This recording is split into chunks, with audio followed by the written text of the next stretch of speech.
So the next grand challenge that's listed by the NAE is called managing the nitrogen cycle.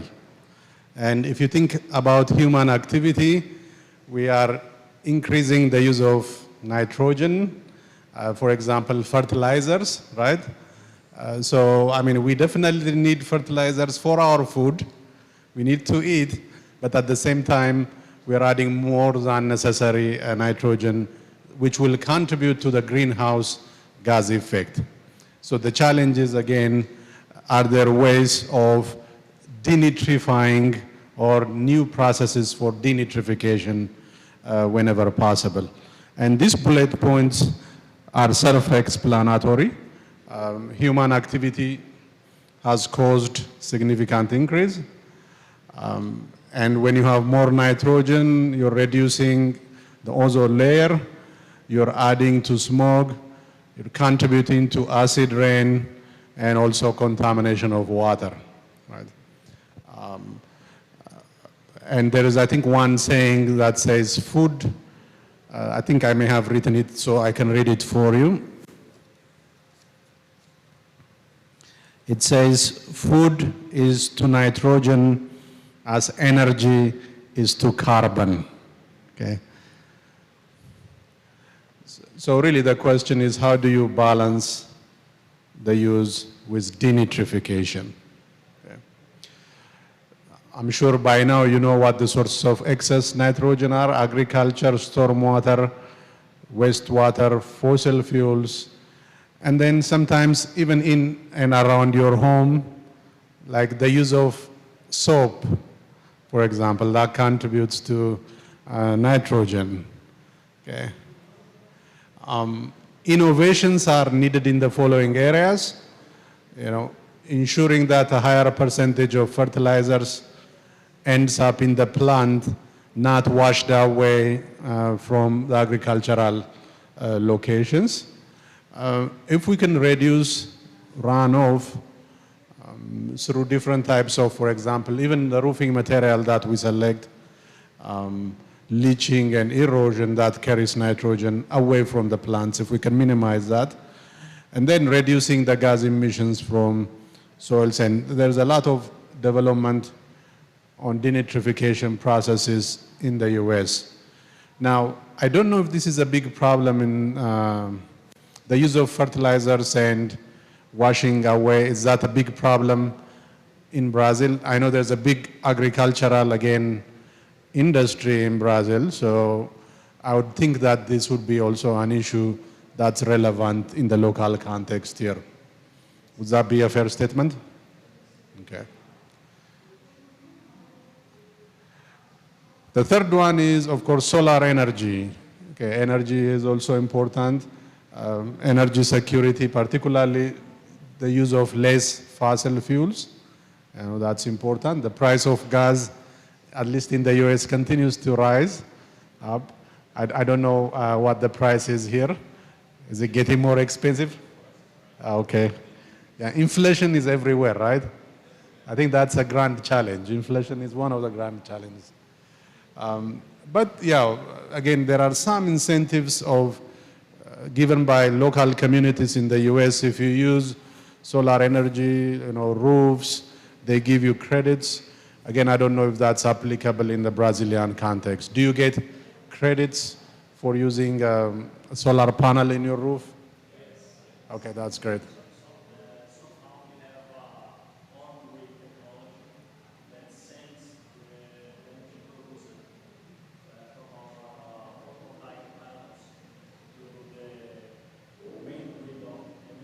Okay.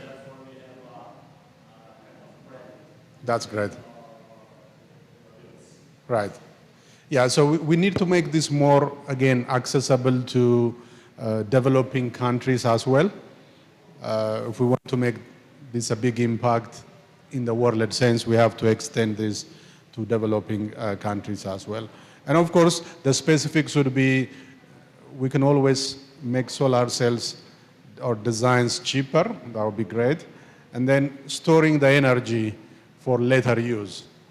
You know, energy storage, not only having it, but then storing it for additional use is important. I think we probably have answered this question already. The fourth one is very important. That's relevant to my field. I'm a civil engineer, a structural engineer. I do a lot of infrastructure, particularly structures. We're restoring and improving urban infrastructure is important.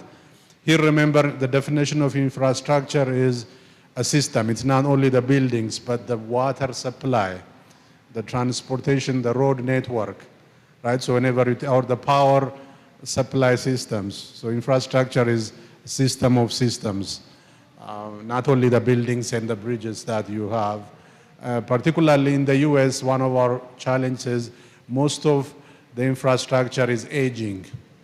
Because if you look at the roads, they were built mostly, the highway system was built in the 1960s, these interstate highways, and most of the infrastructure is aging. So we spend a lot of time retrofitting structures and concrete. I mean, again, cracks, no matter how strong it is, it cracks, and then there is corrosion. So billions of dollars of money every year is spent to, again, retrofit structures. And there is a classification that in the United States we follow whether a structure is deficient or not. And several thousands of bridges are characterized as structurally deficient, meaning they may have a potential to failure. But we only have so much amount of money to retrofit the bridges, right? So you have to do prioritization and the like. So if you're building particularly new areas, you have to consider the cost down the road for restoring and improving urban structure. Now, some of the developments in this area are novel materials. Okay? We have seen so much novel materials, particularly in the area of earthquake retrofitting. There are these materials called shape memory alloys. Okay? So people are always trying to come up with new ways of retrofitting or new materials to upgrade infrastructure. One of my colleagues, she's just a relatively new professor, her study is she's growing algae. How do you say that in Portuguese? Algae, algae, A-L-G-A-E.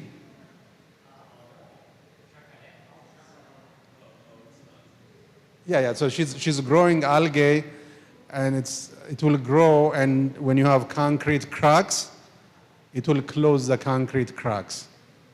So she's doing it biologically. Can we treat a biological way of reducing cracks in the concrete by growing algae? Okay. Yeah, it's a plant. It's like a plant. The plant you find in the water body, right? Right. How do you say it? Alga. Okay. Yeah, so really, I mean, you'd be amazed when you see her work. She's doing it in a laboratory scale. It's not tested in a large scale yet. But, she puts chemical treatments and she puts it in. There's a crack in the concrete. After like 28, 30 days, the crack has closed down biologically. So biological treatment. So people are doing really this type of innovative approaches to solving, again, this grand challenge. Okay. Now the question, of course, would be, would she be successful to use that in a large scale, right? But of course, you always have to start small scale, show capability, and then some of these solutions hopefully will have a larger application.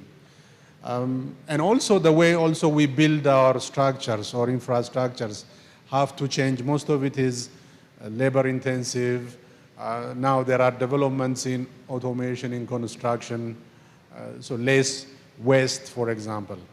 If we are able to automate our construction and we have less waste, well, that's definitely helpful for our cause. Now, I think this is a relevant question for you in terms of when I say overall, like your inventory of bridges, for example, in Brazil. does the government, for example, give priority for improving those infrastructures? Okay. Or is it done mostly by different states in Brazil have different money or different Department of Transportation? Priority-wise, where does it stand? If you don't mind.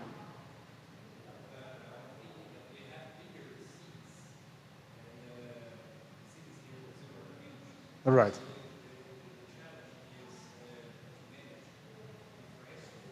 Yeah. Right. Right. Right. Right. Right. Yeah. And go ahead.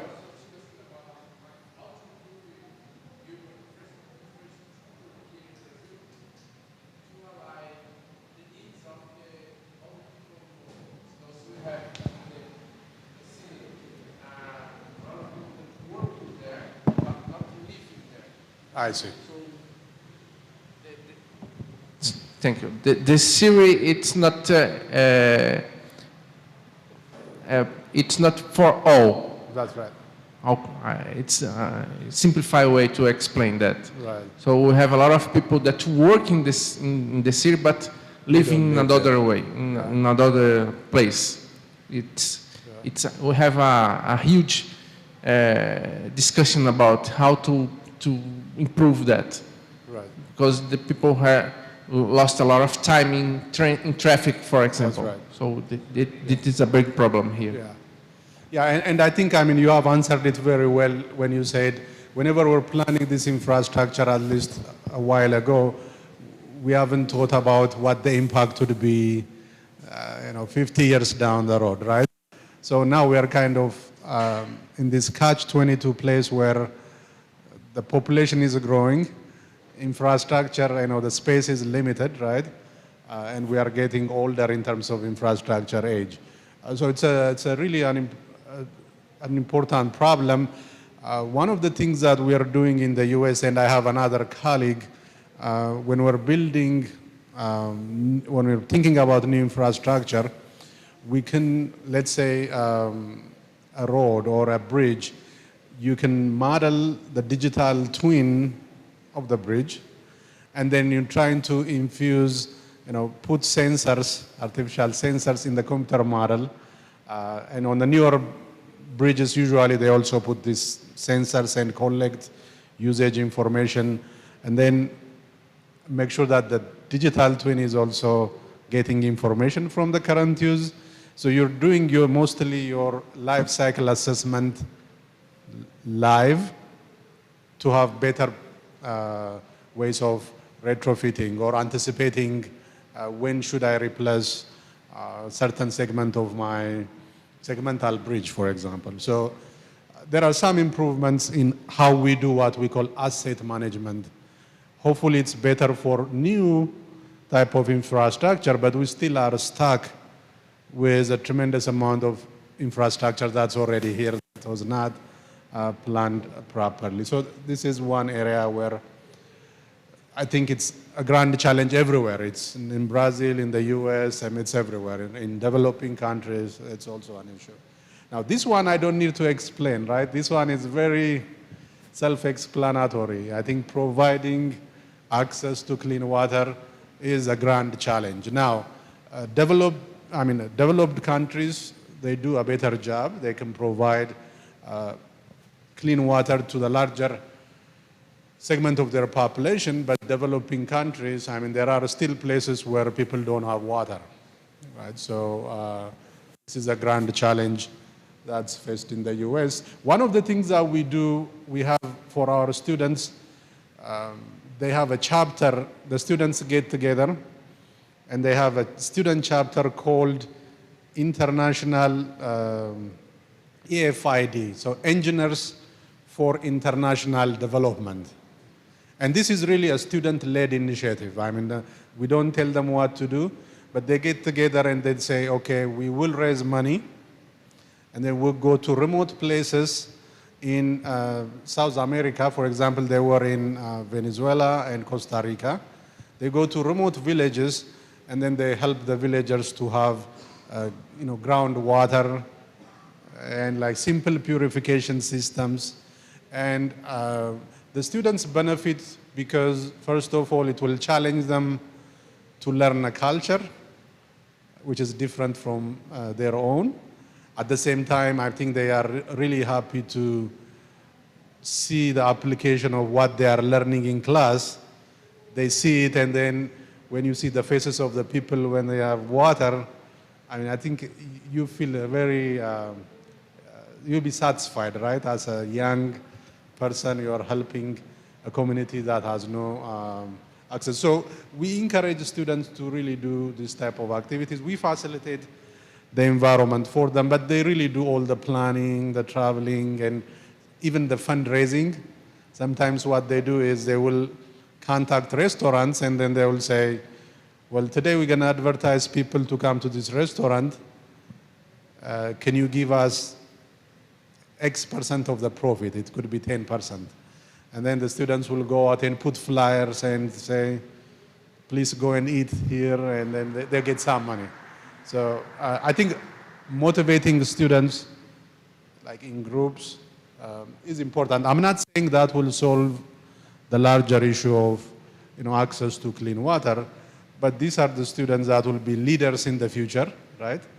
And they believe in the cause, and it will have an impact down the road. Yeah.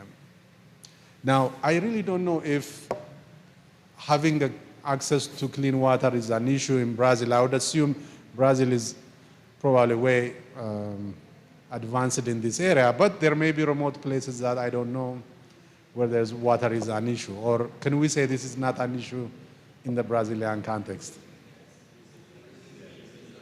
It's a big issue? Okay. Can you tell me a little bit why, like, is it because the places are not easy to access, or is it more resistance from the communities? Large country, right. Yeah, I have a microphone, yeah. Sorry, Mateus, nice to meet you. Nice meeting you.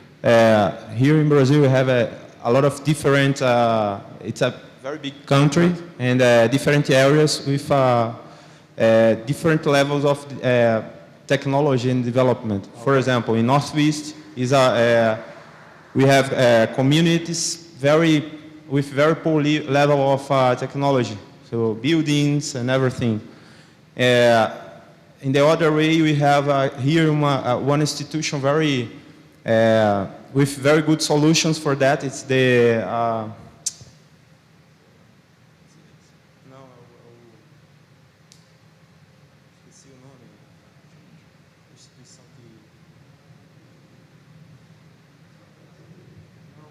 desenvolvimento em tecnologia, Embrapa, sorry. Embrapa, that have a very good solutions for example, clean water from, for example, wastewater from poor communities. For example, with use of cow manure. Let's say. Biodigestores, esse tipo de coisa. Tipo assim, limpar a água com biodigestor, biodigestão. To treat the water or wastewater. Okay. Wastewater. Accessible. Okay. Yeah, so again, from what I'm hearing from you is certainly this will be a relevant problem to look at even in a Brazilian context, right? Okay. Another one that is discussed is providing energy from fusion. I think this is probably an area where relatively new for many places because it, again, a lot of, I mean, you can generate enormous heat and gravitational pressure, but you need all kinds of new infrastructure to do this. But building a full-scale fusion generating facility requires several engineering advances. Again, there is some work in the United States in this area. Is this something that the Brazilian industries are looking at?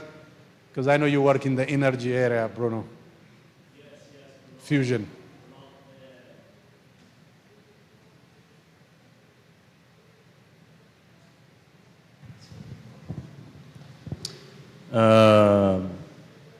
We have, yes, opportunities, but today I believe we are focusing on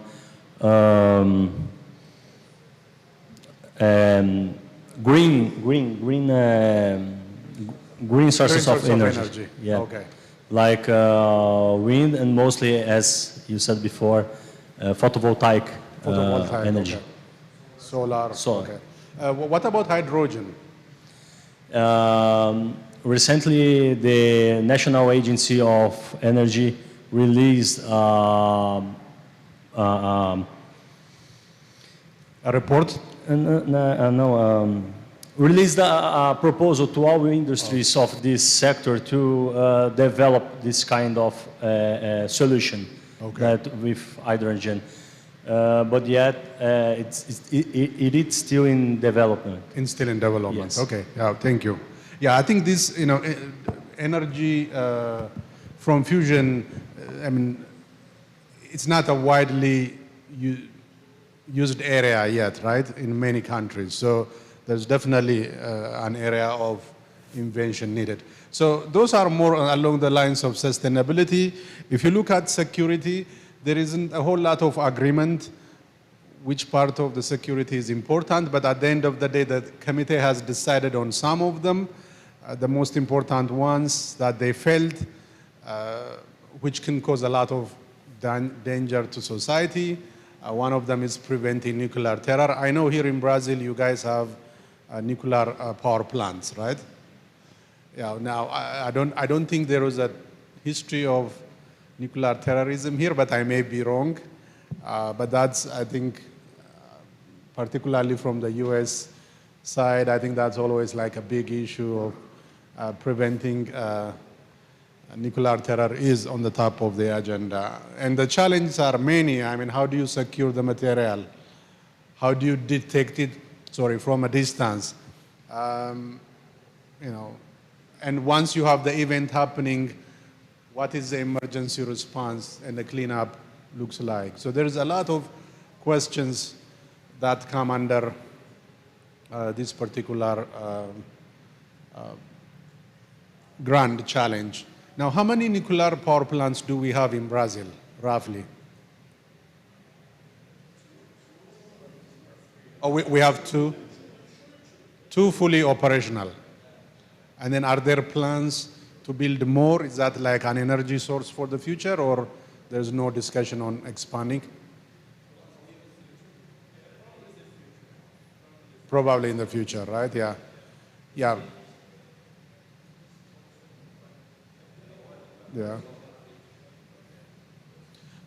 But overall, in terms of terrorism in Brazil, not only just nuclear power plants, was there really a major concern or consideration of terrorism in Brazil? Not really, right? So it's not like at the top of the agenda. Okay. So probably it's fair to say that it's still a concern, but or it should not be a concern?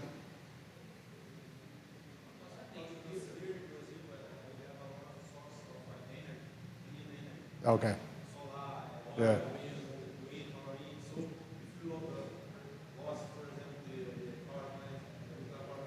You're right. Yeah. In the system, yeah. So I tried to Google the percentage of energy Brazil is getting from nuclear power plants, and it says 3%. I don't know if that's true or not. Okay. Okay. Yeah.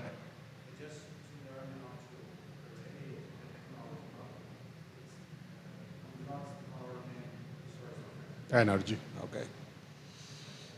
Of course, I think this one is very big on the agenda of many countries. I think this is one that's becoming much, much more important.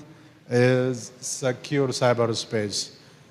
In many areas, not only at a country level, but even at the individual level. I mean, in the United States, we have so much, attempt to identity theft. That's a big issue. Again, viruses and cyber attacks, ransomwares. To your surprise, this year, one thing we have seen in the United States is, these people sending the viruses, and they're targeting educational institutions. So at least 2 or 3 universities were closed down for a day because somebody was attacking the system and they were demanding a ransom.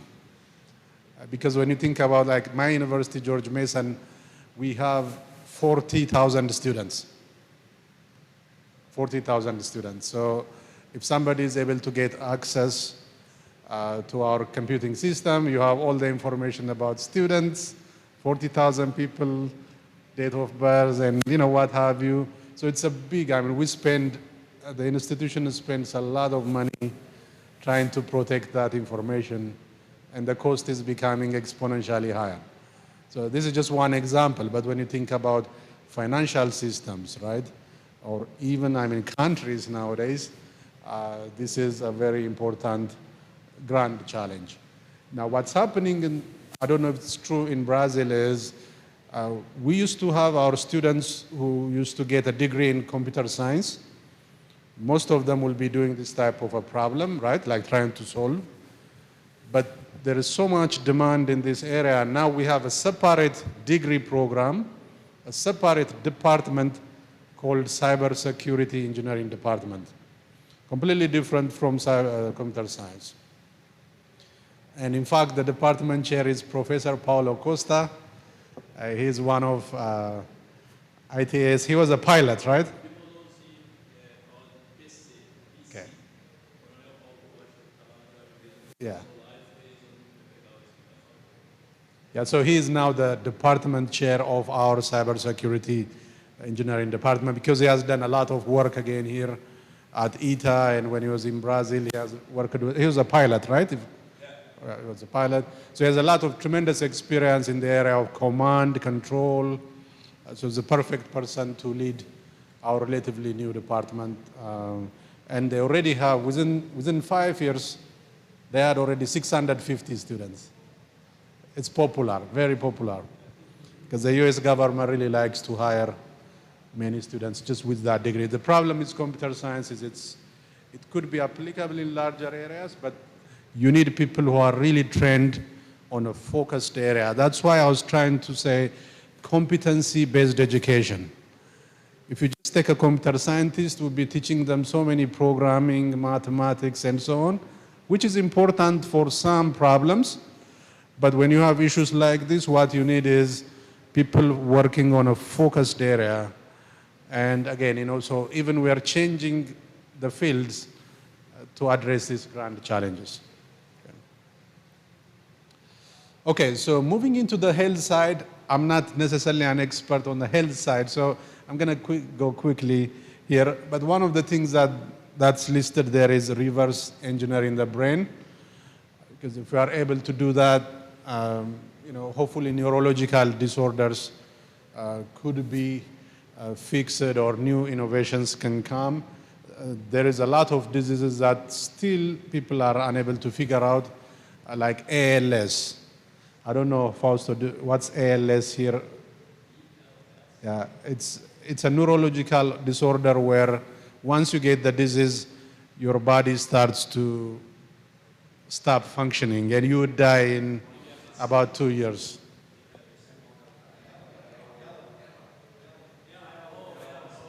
Right.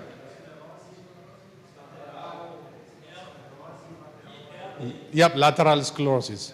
Yeah. Oh, yeah. Yeah, so there are really issues like my brother, for example, was diagnosed with a disease a few years ago. It's called MG. I don't know if you guys heard about it. Myasthenia gravis. So what the disease does is it actually, literally, you can deteriorate. You'll be unable to eat. You'll be like, it's a neurological order. Now, he was able to survive it, luckily. But Yeah, like something along those lines, yeah. Yeah. But I think if we understand the brain, there is a large funding that was given by the National Institute of Health for researchers to map the brain. There's a big initiative in the US. The hope would be down the road, we can find solutions for these very unique problems that we are unable to figure out the solution yet. Another one, of course, is engineering better medicine. You know, whenever we think about medicine, we usually come up with a specific drug that works for a large population, right? But as we start to go to personalized medicine, you know, can the medicine be different for each person? Okay. So I mean, so there are again attempts to more move into personalized medicine, depending on the needs of not only Bruno and Fausto are from Brazil, but then their hereditary makeup could be completely different. Even, you know, the place they are living is different, right? So can we customize medicine individually is an area of great need. And of course, the way we keep track of our health information. In the US, we have been a little bit slow in adapting like automated ways of capturing information from patients. It was very slow. I mean, it's really recently where we are, even when you go to a doctor, things used to be more like traditional. But now we have a lot of, again, computer systems and so on.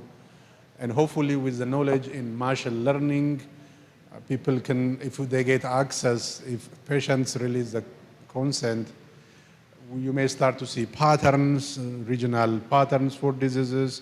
So we're hoping that a lot of the health issues would be addressed if we have advanced health informatics in the world.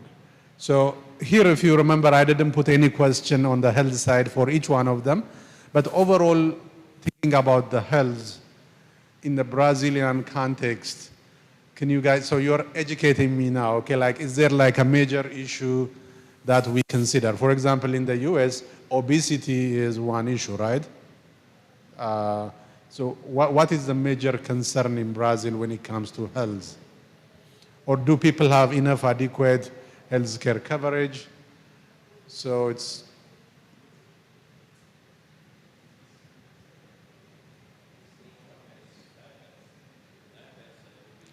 diabetes is an issue. Like mental health, mental after COVID. Yeah, mental health is an issue in the US also as well. Yeah, that's a tremendous issue. Okay, the joy of living. The joy of living is, I think, the one that's added. Again, remember, this was added because if we are able to solve all these three at some point in the future, then what's next for humans? Well, maybe people would like to learn about stuff, right? We want to learn about cultures, or we want to learn about engineering, other things. But does the way we teach people, is it really inviting for people to learn more? Probably not, right? So we have to, again, think about the way we do learning should be more personalized, okay? Whether it's your interest, your intellectual capacity, your background, we have to move away from this single set of instructions that are provided identically to everybody, whether it's training or actual education, okay? Because there are differences in aptitude or interest. And again, this could be teaching, for example, students to master at their own pace. Why do we have a semester schedule? I know there are benefits to it, but what happens if you have a student that's able to finish what the professor will be covering in a semester? The student is so great and is able to finish it in 2 months. Why does he have to stay the whole semester? Right? So I think we have to be a little bit creative in the way we educate people. And this could, by the way, apply also to continuing education, not only just academic coursework.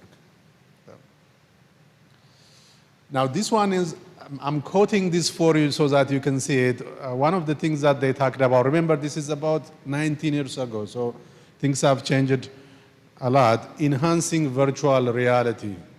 Okay. So can we have a virtual human that can purposefully interact with a real person?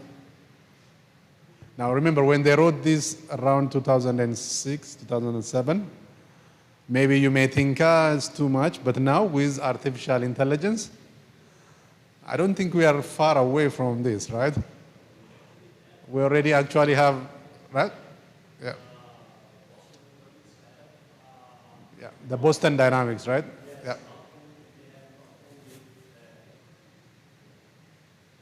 They have not only facial recognition, they have facial interpretation. That's right. So they are already one step ahead, and they are already thinking in facial interaction. So they see, they interpret, they have an interpretation, and they respond to that stimulus. Yeah, I mean, yeah, this has significantly accelerated. Significantly accelerated, but when they were writing this, they did not anticipate maybe this would be solved like at the end of the 21st century. But things have moved very quickly along the lines of artificial intelligence, and I think we have answered this. We are no longer enhancing at this stage. We are actually in it. I'm almost, I'll be finishing in a couple of slides. The last one is engineering the tools of scientific discovery.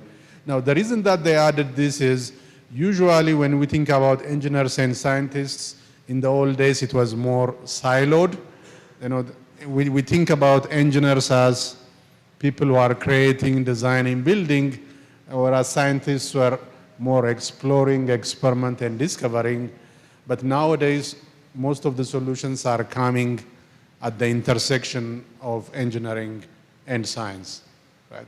You can't have one without the other. And I think a good example that I picked up from their website is, well, you may have astronauts which are scientists. They may be able to walk on the moon, they may be able to roam it, explore it, but they want to camp on the moon. Well, an engineer has to be involved in designing something for them, right? So it's like a capsule, for example. So again, when you think about space, it's no longer about astronauts, but the engineer has to be involved, or even the rockets and so on, right? Or biologists are always seeking better tools for imaging the body. Well, the bioengineers or biomedical engineers have to be involved. It could be developing, I'm giving a simple example here, but we have moved from microscopes, but engineers have to be involved in designing those new equipments that are necessary for the biologists to work on their science. So, we are creating new fields along the intersection, like synthetic biology. The people who are working on that are very multidisciplinary people that can do both engineering and science. But so this is a good summary for you. If you go to the website, NAA Grand Challenges, you'll see all the 14 grand challenges, and there are some examples that are given. There are also some videos on the side where people have been asked questions, and these are usually experts to give their perspective. So the whole idea is, if you are working in the energy industry, maybe this gives you one framework. Could be making the solar energy economical, right?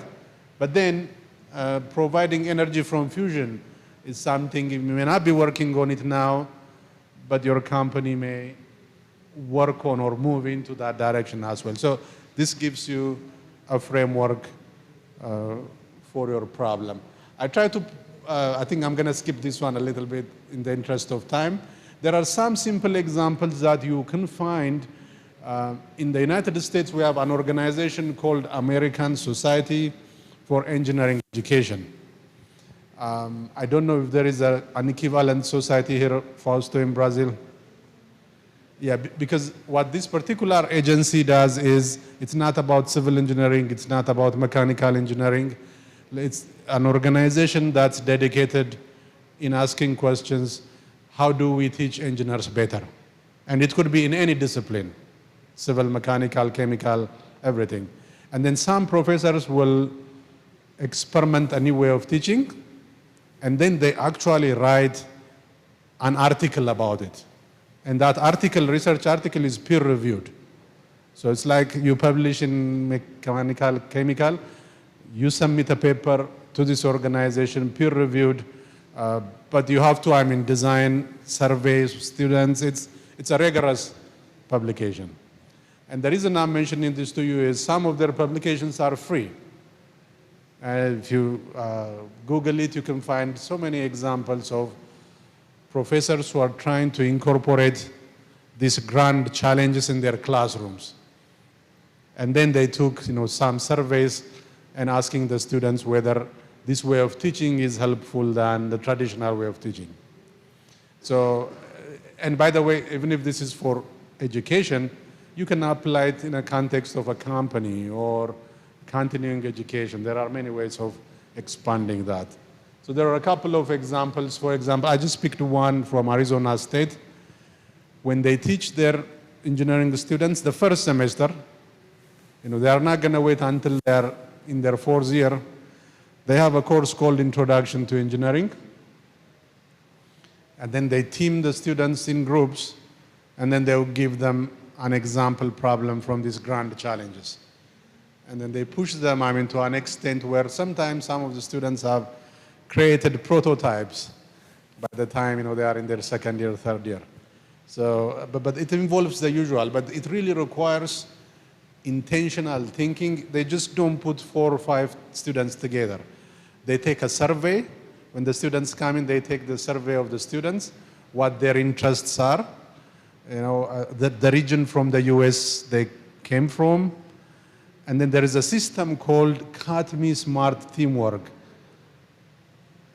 And there are some principles, and it's like a program where you can put their interest, and then the teamwork is already designed with the intention that if I'm mixing Anselmo maybe with Captain Montero, that may produce a better solution. So even the teamwork is intentionally designed before the problem is given. Now, some of the problems are very easy. Of course, these are students just starting their classroom, right? But they give them very simple questions, like provide access to clean water, making solar energy economical, or advanced personalized learning. So, for example, here, try to read it. It says, create fun and interactive educational exhibits or toys for a community science center to teach a scientific principle of their choice to people with different learning styles. Some of the people may have learning disabilities. And the students are tasked to, for example, show a demonstration of the Bernoulli principle using some sort of visual or product. So they have to design something to explain that concept. Okay.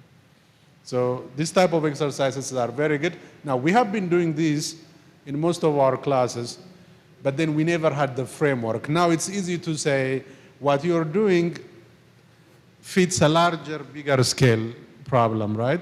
Even if you think you're working on a small problem, you are part of the solution. So that's framing the problem differently. I think I'm going to skip this. And when we select places, we don't always say, oh, solve a problem at Sao Paulo, a major urban area, right?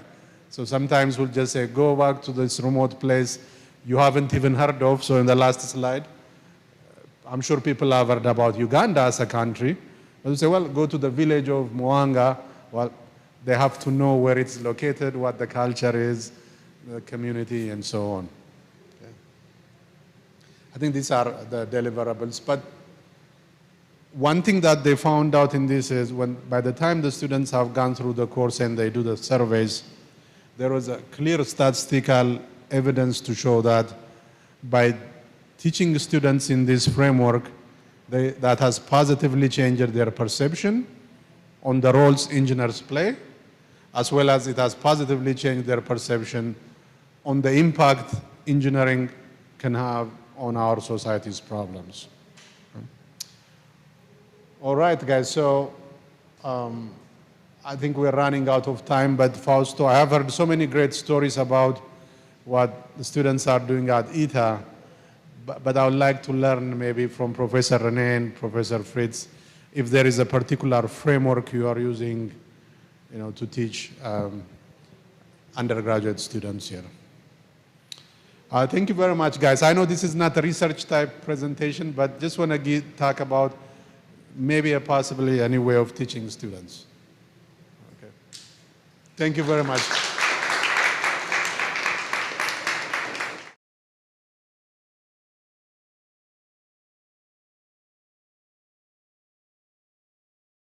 A comment.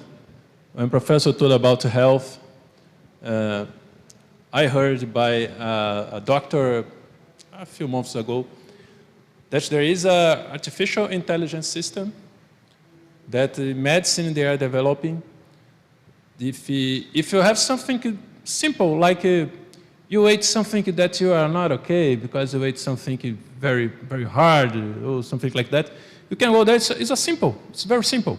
And you can go there in the system and speak everything you are feeling and what you did. And this system, not a doctor, this system, by machine learning, this system can say, oh, you can take this medicine, and this medicine, and this medicine, and you'll be okay. Afterwards, if you are not okay, you go to try to find a doctor. And it's an example that is being developed in health areas, artificial intelligence and machine learning to, if the doctor is not talking to you about something very simple, doctor can be in that moment doing something very complex, helping other people that have problems higher than your problem, okay? So it's just an example about this that professor is teaching for us here. Our time is finishing, so if anybody wants to ask something to the professor, I know that Professor Junior will be here and can talk with who wants to ask anything. Professor, thank you very much for your short course. Yeah, you are very welcome here in SIGE, in ITA, It's the second time in 2017 he was here, and now it's the second time that he's here. He was in SIGE, 2017, he was here in SIGE. It was the first time, and he's coming now the second time, and I hope you are enjoying in this period that you are here. Thank you very much. Thank you very much.